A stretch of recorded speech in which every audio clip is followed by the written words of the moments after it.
Hey everyone, how's it going? I figured today I finally get to talk about what I thought about the latest Mission Impossible Fallout, which happens to be the sixth installment in the Mission Impossible film franchise, and 22 years since the first Mission Impossible came out in 1996. The events of the sixth installment take place 2 years after the events of the fifth film, Rogue Nation, in which Solomon Lane was arrested and captured by Ethan Hunt. Sorry about that. And then of course Solomon Lane is wanted by many governments, including MI6 and the CIA, after he manages to escape from custody. And of course, in Ethan's case, when he's trying to uncover some plutonium during a mission, you know, and then when his life, the life of his friend Luther, is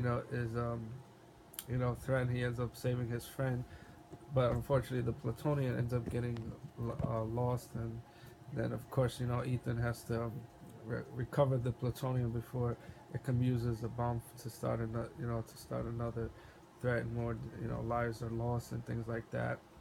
Of course, it brings back many of the other characters from the previous installment, including Benji, who's been a regular since the third Mission Impossible movie, and then you have you know Ethan and Luther, who are the only two characters to be in all six movies. And then of course you have Alan Huntley, who became the IMF secretary at the end of the events of Rogue Nation. And then you have the ever popular Elsa Faust, played by Rebecca Ferguson, who also comes back in this film. And of course Michelle Monaghan returns as Ethan's estranged wife, Julia. And then of course you have new characters, August, played by Henry Cavill, who's like a CIA assassin. And then of course you have Angela Bassett playing the new CIA director, Erica, Sloan. And then of course you have Vanessa Kirby playing the White Widow, who happens to have a relation of sorts to the character Max from the first film as her daughter.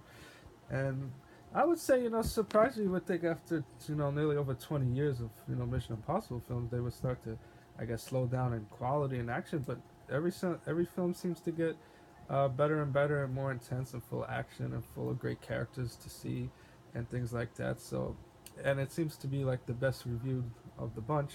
The only character from the previous installment that doesn't come back is William Brandt, who was played by Jeremy Renner in the fourth and fifth films, because of his commitment to the Avengers movies. But it's too bad the movie didn't really offer an explanation to what happened to him. But maybe they might save his appearance should they decide to do a seventh Mission Impossible film, which I hope they do.